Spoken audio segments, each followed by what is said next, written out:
Merhaba arkadaşlar, kanalıma hoş geldiniz. Bugünkü videomda yeni başlayanların bile kolaylıkla yapabileceği tığ işi bebek battaniyesi yapılışını anlatacağım. Umarım sizler için faydalı bir video olur. Anlatımını yapacağım bebek battaniyesi modelini, ayrıca yatak örtüsü, kırlent, TV battaniyesi, diz battaniyesi gibi pek çok farklı alanlarda da örebilirsiniz.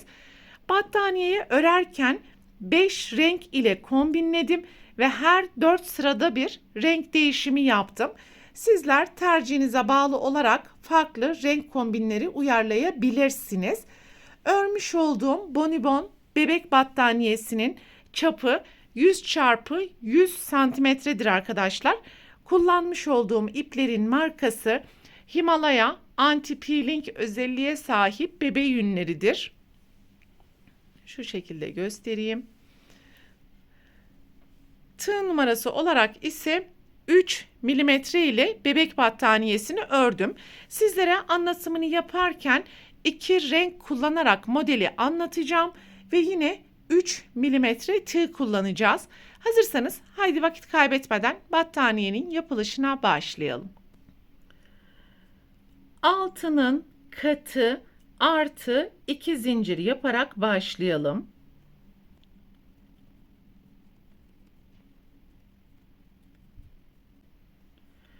Dört kere 6 24 artı 2 toplam 26 adet zincir yaptım. Başlangıç zincirini mümkün olduğunca fazla yapalım. Çünkü deseni kurdukça zincir birazcık toplayabiliyor ve ilk zincirleri de mümkün olduğunca gevşek yapalım. Birinci zincir değil, ikinci zincirin içerisine sık iğne, 2 boşluk atlayalım. 7 tane ikili trabzan yapalım.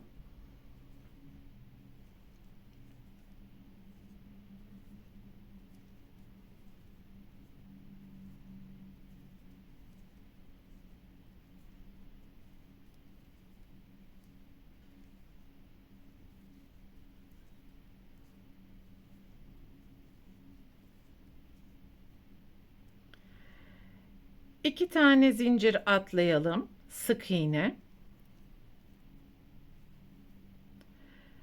2 zincir atlayalım. 7 ikili trabzan.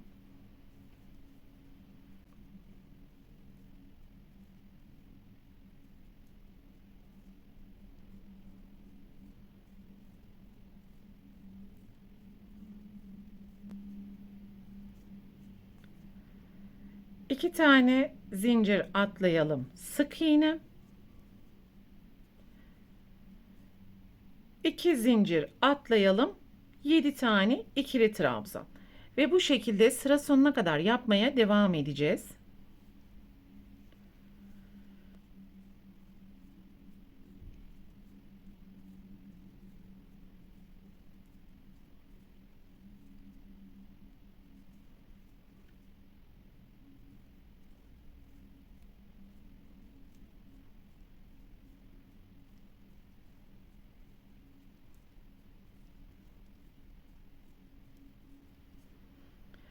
Sıranın sonuna geldiğimiz zaman 2 zincir atlayalım ve son zincirin içerisine sık iğne yaparak sırayı tamamlamış olduk. Sıranın başı ve sıranın sonu sık iğne yaptık. 3 zincir, deseni çeviriyorum. İlk sık iğnenin tepesine 3 tane ikili trabzan yapalım.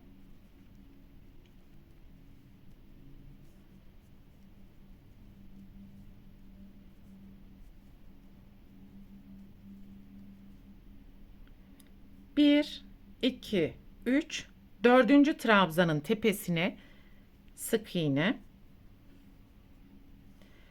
2 trabzan grubu ortasında bulunan sık iğnenin arka kanadından alarak bu noktaya 7 tane ikili trabzan yapalım.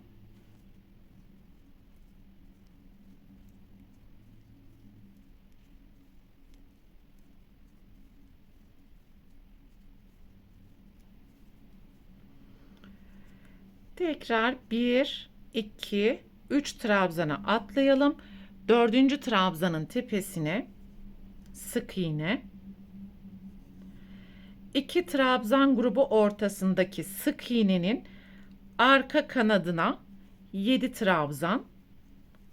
Bu şekilde sıra sonuna kadar yapmaya devam edeceğiz.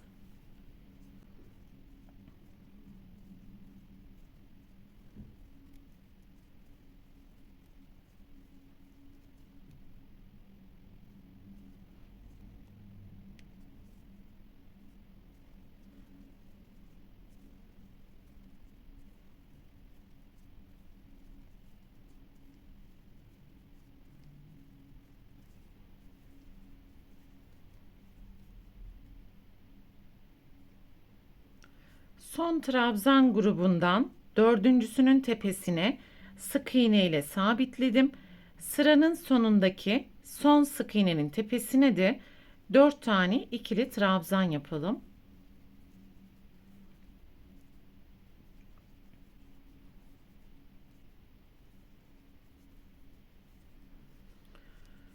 Ve yavaş yavaş desen bu şekilde oturmaya başladı. Her iki sırada bir desen kendisini tekrar edecek ve iki sırada bir renk değişimi yaparak devam edeceğiz. Ben buradaki battaniyede 4 sırada bir renk değişimi yaptım. Sizler 2 sıra, 4 sıra, 6 sıra ya da 8 sıra şeklinde her çift sayıdan sonra renk değişimi yapmanız gerekiyor. Şimdi sarı renge geçiş yapıyorum. Ve birinci sırada yapmış olduğumuz işlemleri tekrar edeceğiz.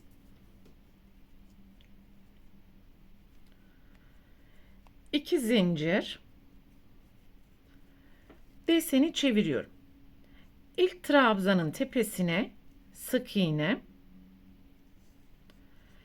2 trabzan grubu ortasındaki sık iğnenin arka kanadına 7 trabzan.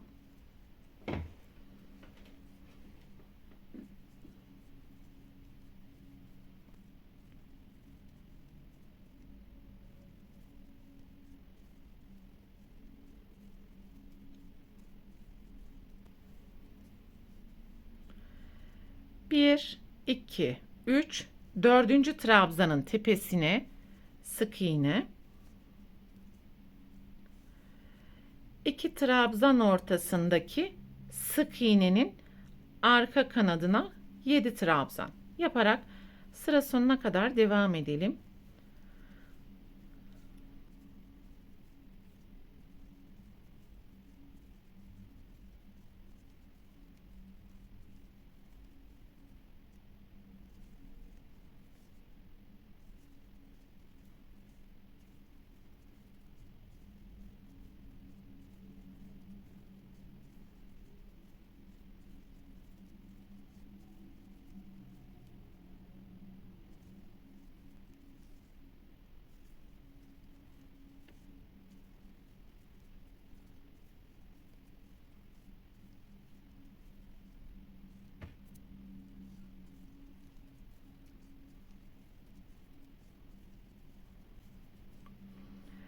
Sıranın sonuna geldiğimiz zaman son zincirin tepesine sık iğne yaparak sırayı tamamlamış olduk ve birinci sırayı tekrar ettik. Şimdi ikinci sırayı yapacağız.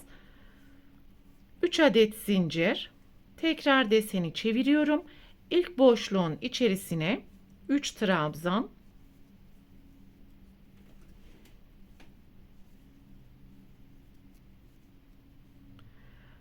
Dördüncü trabzanın tepesine sık iğne ile sabitledim. Ve ortadaki sık iğnenin arka kanadına 7 tane trabzan. Bu şekilde sıra sonuna kadar yapmaya devam edeceğiz. Ve desenler yapılırken daima tam desen, yarım desen, tam desen, yarım desen şeklinde yukarıya doğru yükselmeye devam edecek arkadaşlar. Şimdi sıra sonuna kadar yapmaya devam edelim ve renk değişimini de sizlere göstereyim. Sıranın sonuna geldiğimiz zaman son sık iğnenin tepesine 4 tane ikili trabzan yapalım ve dördüncüyü yaparken mavi rengi de yukarıya taşıyacağız.